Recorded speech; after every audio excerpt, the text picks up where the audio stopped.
tonight I'll be speaking for my final speech, and it's going to be on the history of the Hollywood sign.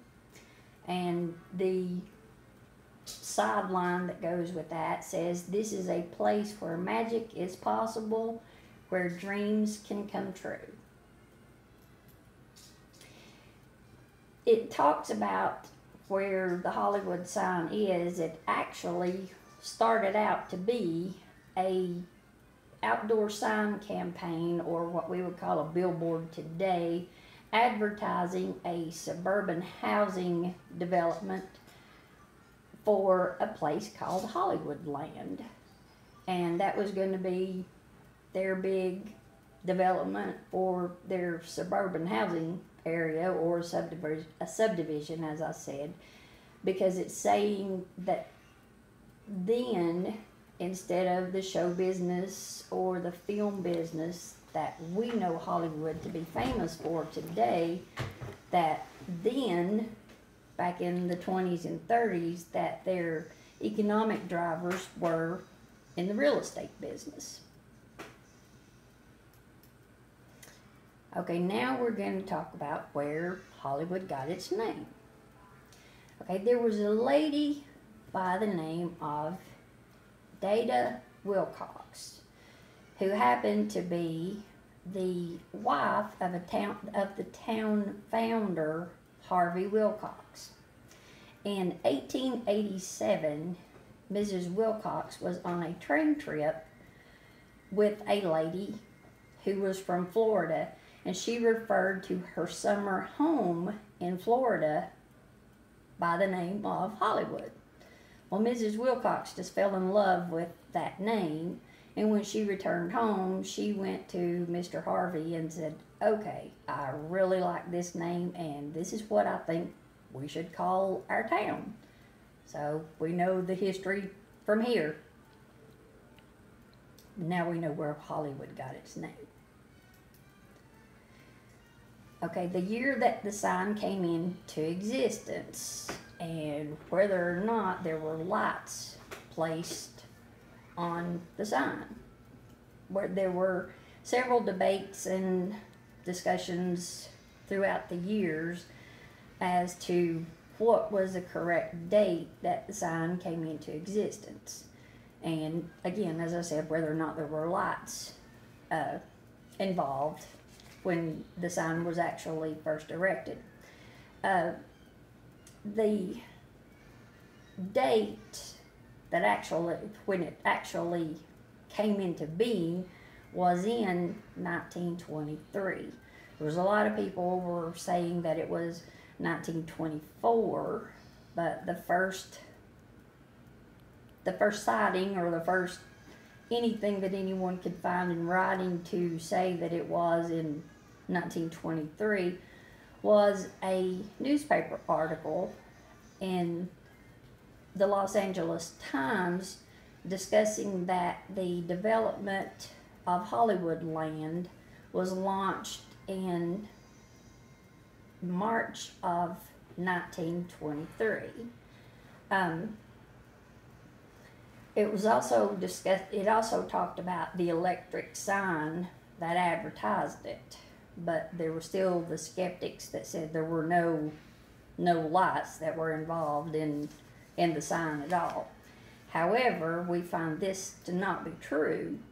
You can look at the sign here, and it also says that there's that it came from a picture taken by a photographer, a famous Hollywood photographer called Bruce Torrance, and it came from his collection.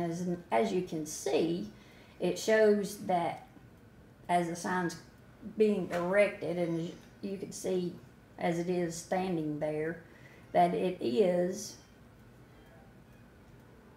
there and standing, and it is from his collection, and his collection states that it was built with frames or troughs for the lights to be put in the letters as they were delivered up the hill to be put into place. The billboard was massive. It was it was just huge to anything that anybody had ever seen in that day and time. Each of the original 13 letters were 30 feet wide and approximately 43 feet tall. They were constructed with 3 by 9 metal squares, 3 by 9 feet metal squares. They were rigged together by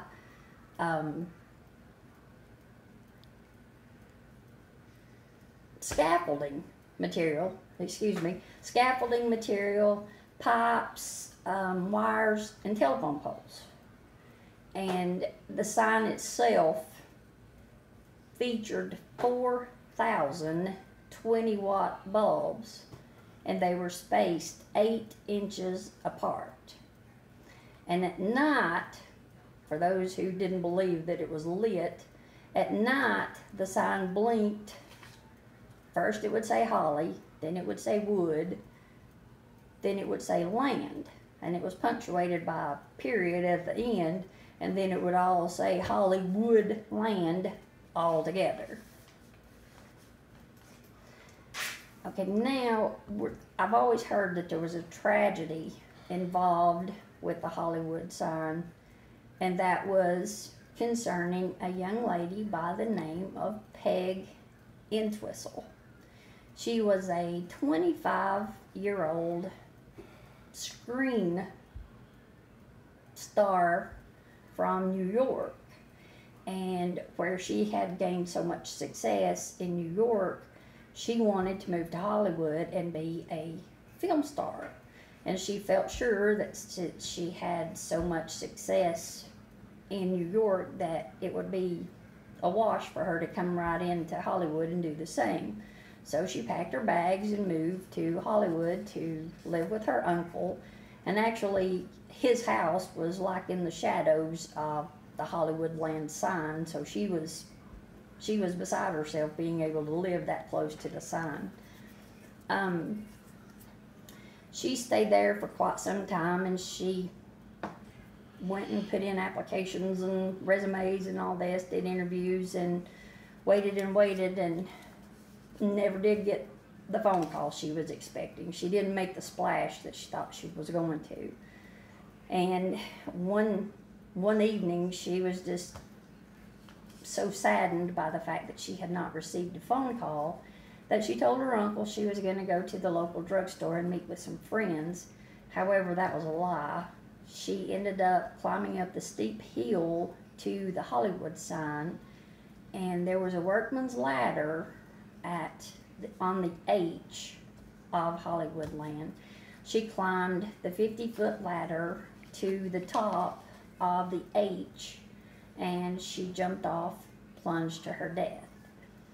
However, they say in the tabloids they have dubbed her as being the Hollywood sign girl, and that's what the tabloids have dubbed her as. But the sad part of this tragedy is not only did a young lady lose her life, but I guess it's the irony of this story is that the following day it is said that she received a letter in the mail from one of the production places that she visited, so she could, asking her to come, that she had been selected for a part. And again, I guess this is the ironic part to it, that she was selected for a part of a lady who was contemplating suicide. And here we have a picture of Peg, and it says it came from a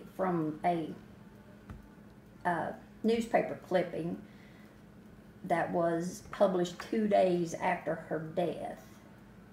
That's very sad. Okay, now we're going to talk about from some of the hard times of the sign to where it's the comeback of the sign.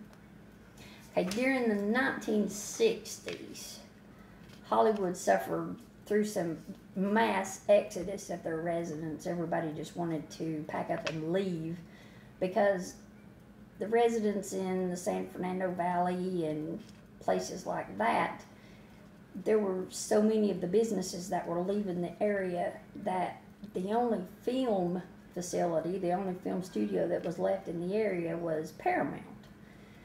And from there, the adult culture was moving into the areas such as the massage parlors, the porn shows, the adult bookstores, and such things as that. So most of the people wanted to move back out of the city areas, back out into the country areas to get away from things like that.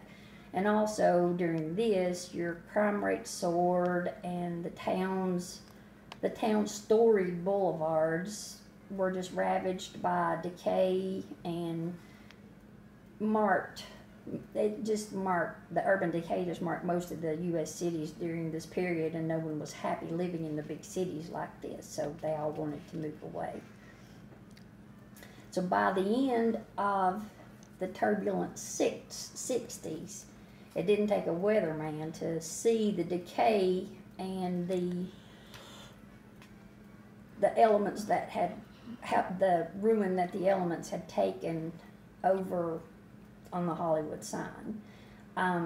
Instead of it being a once proud emblem that the people of Hollywood could be proud of, it had become a badge of dishonor. It was rusted and dilapidated, and it was literally crumbling and falling down the mountainside where it was.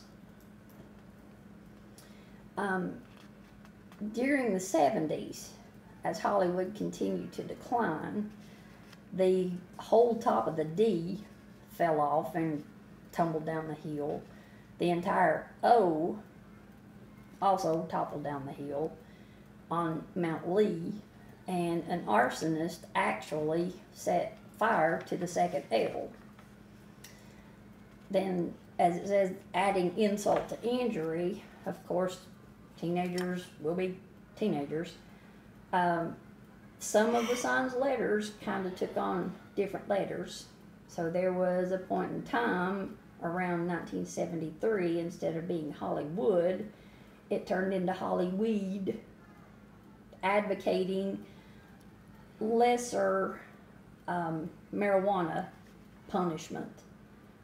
And then later, to commemorate the visiting of Pope John Paul II in 1987, they changed it to Holy Wood.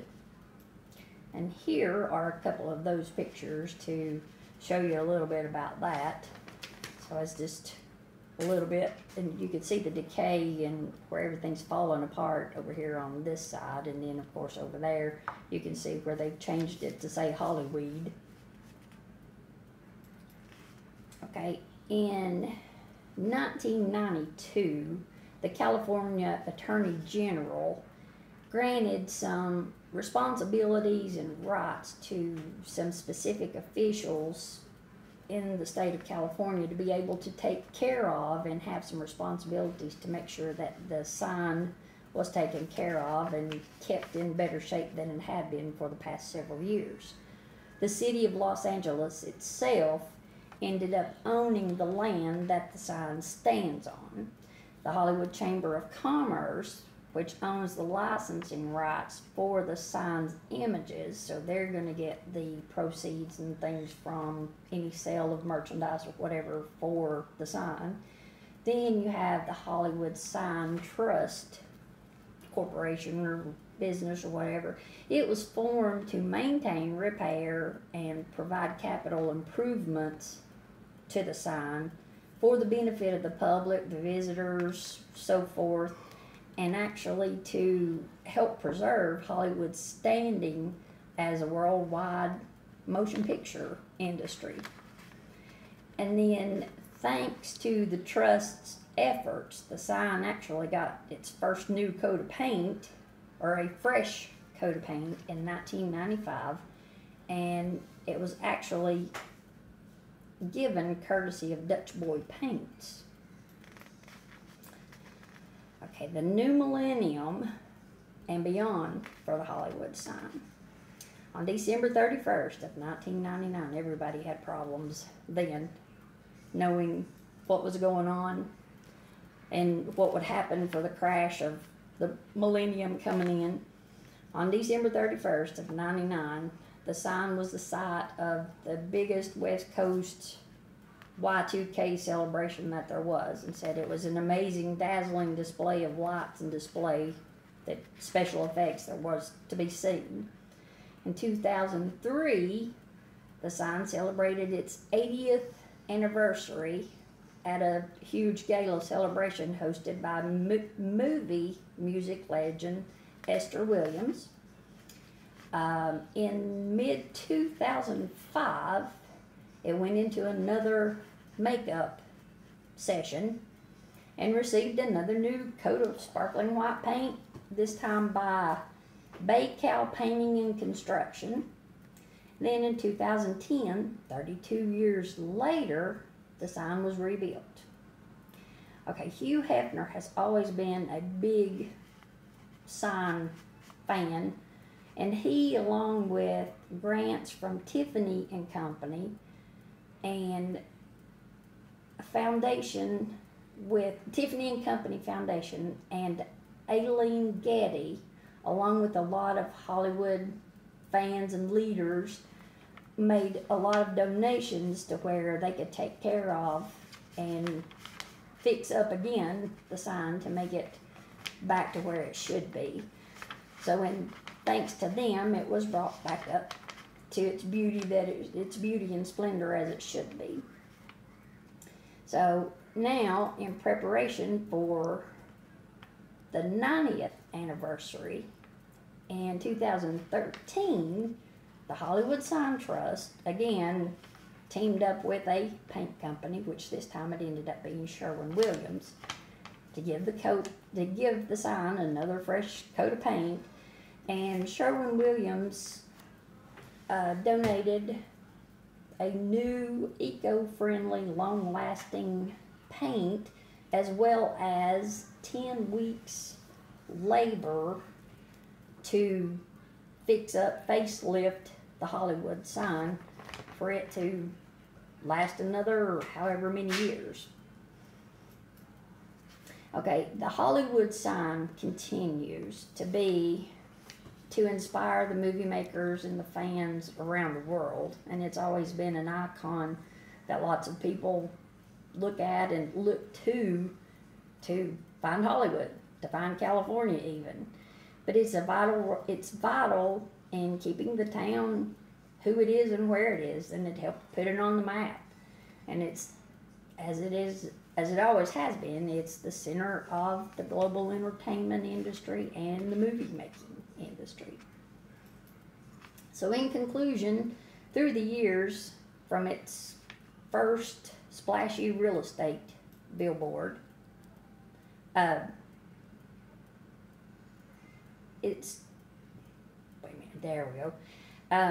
its long neglect and decay to its current status as a revered international landmark, the sign has emerged more symbolically powerful than ever. It conjures an ever-expanding parade of images, desires, and ideas with just those 9 small letters: HOLLYWOOD, Hollywood. And everybody knows what Hollywood means.